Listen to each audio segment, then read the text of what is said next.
biya kamal ka online TV channel atukon ka ler mi jidir mi bukon lingwasa me ler ban lingwasa me shani de jan bakkel yidro shakanak kenan content banalat renen jan bakkel yidro ne de jan dangro kamen radian gorno bilerme bijaling ka jan channel me kanor online TV channel kan konu nyami jiram jidid gorjen wo jinder je nyoga nasen ko ken kede notification be al badere je twain komite galer mi ci bare ja shamala ci buga je gwas dana pailarich bana jome bana jalin ka do badana ci break ja ko no kono be kon ler tini len gorjen o de yen channel yen support no men chala do chane jen bakali do shaka nek kaneti jandang ro tilam men radian kene jen bakal mi da gwano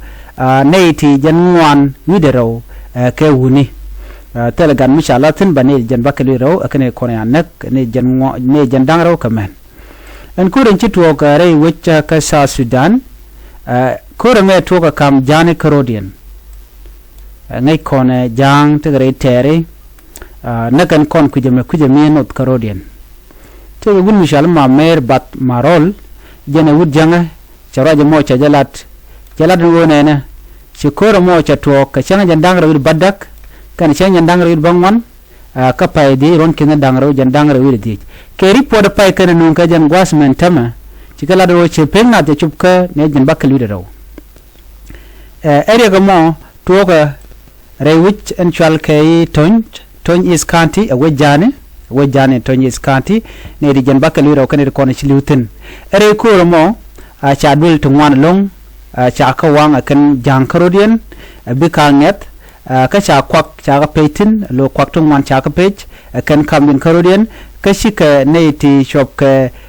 kinde jandang dok ci rodian bar re wuja mo kire ko dan ci to ka tonyi salo don ka kem ke ka gwal dan tikatin gad kana men ke men ken surian bar kan dial ci ka wuci kana ban pin ne ri shop jandang dok de bakal cha mo ka bot ka jawdan salat ka ja lo kan ka bot re wucin binami bot to ka bot ko gwal dan bar ko rin ka maitin ko kan ko ter kan ka mach an kuran to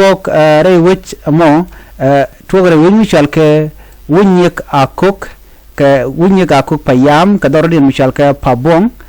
kana alatep lit payam kan goda konan to kor matin kam jana karodian en mun to kor kam jana chala do koy keje koy gamana nan ku triggered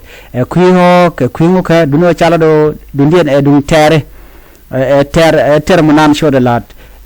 ke tega ter kam ken jang ka ter to bani ka wajed ni mai salat ka kwide na wa ter kware lo te kan karal ka kware no ngam biya kware ke ngam berwich wa to bed ne re wich ke juba ajen gwada dana wuti dial wukan kiral mo we to tin biya ngajin wo jang ci kare no korodien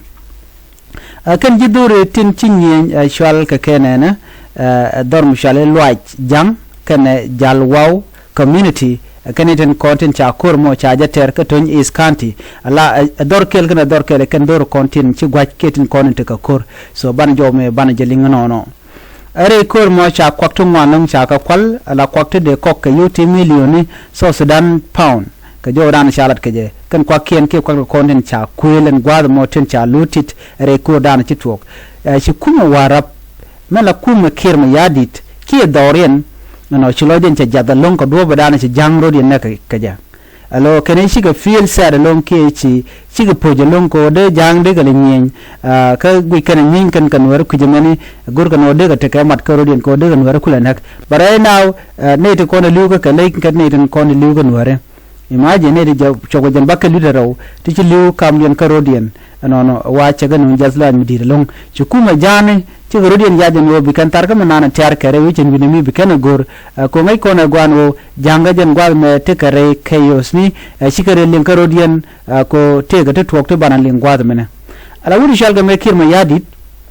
kana bulmel ce de kwanyelo bala kwar but bulmel ngude ci nawling te ga ne de kwal goro ba convince re kwar ga dan kirma yadi de janke no don de ga kiya de kana support duno en community kele me mukule nyin kana community do de mu challo a jangane no kan jen community de dan chan gu gwata me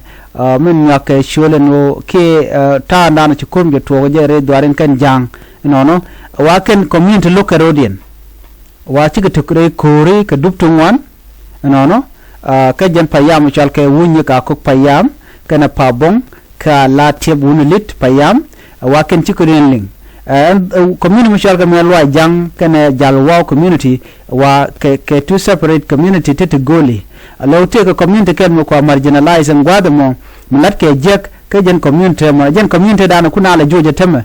mi chumno bi na be woni jen bakalura woni de kono shiliw men biya ngayen wore jang ninga karodian so kon ngaje gwano kudu mu chulo kon ke kujede dien bone nekan kon gwama nekan rodian gwada mi so ane ka ko den mo ko kul gwada dana tegatin ajena dana gore nya ya kel lere jogade kon lingwa me kwi shiga shalka sara shiga mo ran kuma spelayo chada kwan me shange chada kwan la minister of health antama wache chubre which kajuba jena ka unity state ko ba kom medan e cha kamba jokan en kom mo medan me chanle me changa la kom kam gaje lo kam gaje wude shal me par kol ala interim chairman ci gware ma char ci